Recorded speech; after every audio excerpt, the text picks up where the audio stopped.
Élise, installe-toi bien parce qu'aujourd'hui je vais te partager une vidéo un peu spéciale pour te livrer tous nos secrets de rénovation, toutes nos réflexions qu'on a eues, les grands principes qui nous ont guidés pour aménager tout ça et du coup dont on est très fiers. Quand on est content, il faut le dire, hein, de toute façon. Et aussi une grande chose, c'est qu'on n'a jamais fait ça auparavant, c'est la toute première fois. Je pense que toute petite victoire mérite d'être inaugurée, on va dire.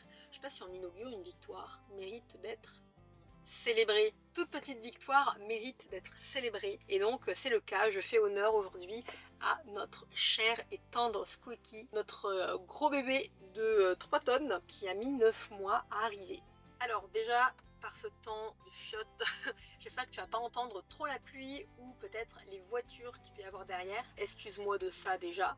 Normalement le son est bon, j'espère. Baptiste, tu vérifieras ça. Donc en fait, si tu veux, aujourd'hui, j'ai envie de te partager les grandes règles que j'ai suivies pour pouvoir aménager Squeaky, notre van aménagé. Si tu es nouveau sur cette chaîne nouvelle ou pas, il faut savoir qu'avec Baptiste, on est en train de te partager notre création et rénovation de notre van aménagé, donc Squeaky, cher et tendre Squeaky, notre petit bébé de 3 tonnes. J'ai envie de te partager un petit peu les coulisses et toutes les astuces que j'ai pu mettre en place pour pouvoir partir de zéro et tout créer de A à Z.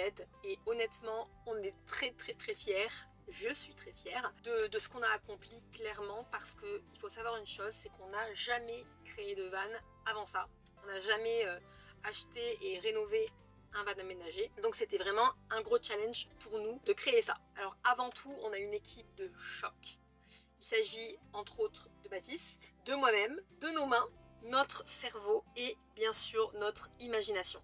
Parce qu'en fait, clairement, c'est pas inné non plus toutes les idées qu'on a eues. Notre meilleur ami, parfois, ça peut être tout ce qui est discussion avec les autres et inspiration sur Internet. Et donc, clairement, j'ai fait un espèce de boulgui-boulga de tout ça pour pouvoir pondre ce beau bébé.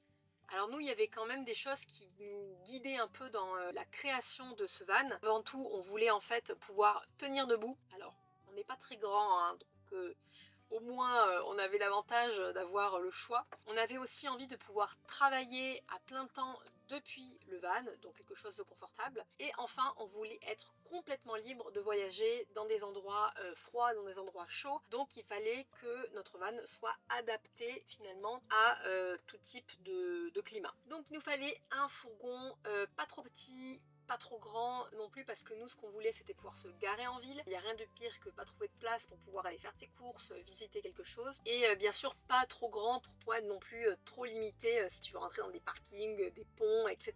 et pas trop stressé par rapport à ça. On est parti sur un L2H2. Alors pour faire simple, si tu connais rien, en fait c'est un peu clairement la moyenne, hein. On est sur le truc le plus entre deux du monde, parce qu'en gros le L3 il était quand même confortable parce qu'on avait 60 cm de plus en longueur, mais par contre tu peux pas te garer sur des places, ou alors il faut vraiment une place très longue. Et nous si on veut rajouter un porte-vélo à l'arrière, si un jour ça nous chante, on veut pouvoir se dire qu'on peut se garer sans trop de problèmes. Et le H2 parce qu'en fait on tient debout. Je crois que à vide il faisait un peu plus d'1m90, donc si tu rajoutes ton isolation, ton plafond, etc. Nous, clairement, on est 1m87 actuellement, donc on est quand même très bien par rapport à ça.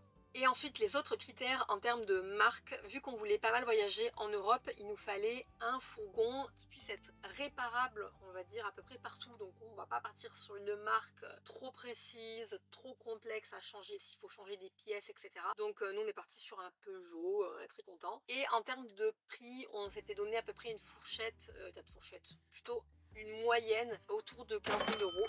Et franchement, je sais pas si on a eu la chance du débutant ou vraiment un coup de bol ou tout simplement que parfois ça arrive, c'est que le lendemain de la recherche officielle de Squeaky, et ben en fait on a trouvé le camion, donc qui était vide, c'est un artisan qui l'utilisait, qui était donc dans les prix qu'on voulait. C'était donc, on l'a acheté sur le site La Centrale, à savoir qu'on cherchait aussi sur le Bon Coin bien sûr. Ça faisait déjà un petit moment que le van était là en ligne, d'ailleurs le prix était en baisse, donc c'était clairement une très belle affaire. Et nous il nous fallait aussi quelque chose qui est quelque chose, je parle pas comme ça de Squeaky, mais il fallait en fait un fourgon qui ait pas trop de kilomètres non plus, parce que nous on va en rajouter au compteur, et plutôt récent parce que voilà, on voulait pas trop galérer avec toute l'électronique, etc. Bref, on voulait pas non plus qu'il y ait trop de galères si on partait sur un modèle ancien. Maintenant, on passe à mon étape préféré, ça a été vraiment l'aménagement. C'est clairement le premier truc que tu fais, mais comme quand t'as une maison, un appart, ce que tu veux, même sur les Sims, hein, clairement, c'est le moment où tu commences à faire ton plan, etc. Donc franchement, nous, on a suivi des règles, encore une fois. Il faut être guidé parce que sinon tu pars en cacahuète et là clairement t'es pas rendu. Et donc nous, ces règles que je te partage, c'est en fait on les a construites un petit peu avec le temps, avec la réflexion et puis surtout le bon sens. J'ai vu pas mal de choses sur Pinterest qui étaient très très belles en apparence, mais alors pas du tout adaptées à une vie en camion tout simplement, et en plus avec les normes françaises. Alors je vais pas te faire du tout de cours sur les normes pour pouvoir homologuer ton camion, en tout cas pas aujourd'hui, mais tout ce qui peut en fait tout ce qui nous a guidés dans la construction de ce camion. Et j'ai envie de dire que le plus important, c'est la vie en van, c'est une vie légère. Le feng shui, tu connais?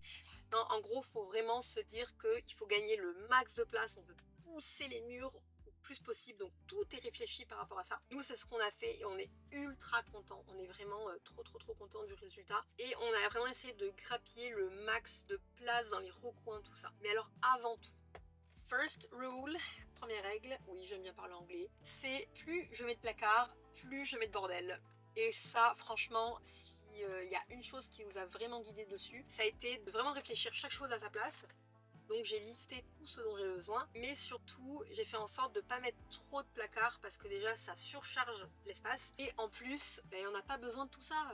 Déjà chez moi, j'ai pas forcément beaucoup d'habits, mais mon placard il est rempli à ras-bord. Je me dis non, je peux pas me permettre dans un van de prendre autant de choses.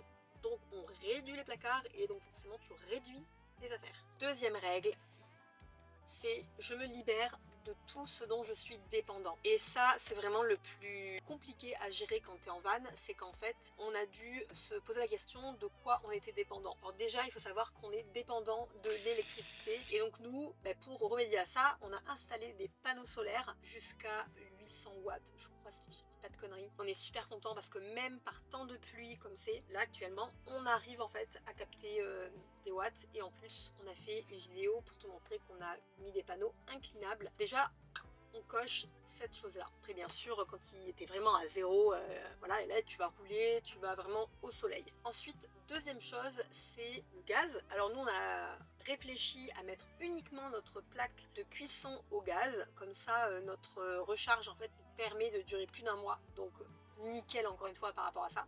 L'autre chose, c'est le chauffage. Donc nous, on a opté pour un chauffage au diesel. Comme ça, on est encore sur une ressource différente. Comme ça, si on a vraiment un problème, bon au moins on a réparti nos ressources. Et en plus, on a misé sur une très bonne isolation. Et pour te dire, on n'a pas du tout besoin de chauffage. On va dire que c'est vraiment plus pour le confort quand on va se doucher. Tu vois, si tu veux être dans un petit cocon chaud. Mais clairement, on a 10 degrés de plus que dehors. Donc il fait 8 degrés. Et là, mon compteur, il m'affiche 18 degrés. Donc on a 10 degrés en plus sans chauffage, et j'ai pas de pull. Alors j'ai un petit plaid sur moi, hein. Tu vas toujours vert, hein, raccord de couleur, mais vraiment on est voilà, on est très bien, on est content. Ensuite, c'est les poubelles. Franchement, il n'y a rien de pire que de vivre dans ces déchets. Donc nous, ce qu'on fait, c'est quand on va faire les courses en ville, on jette directement tout ce qui est carton, donc au tri évidemment, tout ce qui est déchets inutiles, et je te montrerai.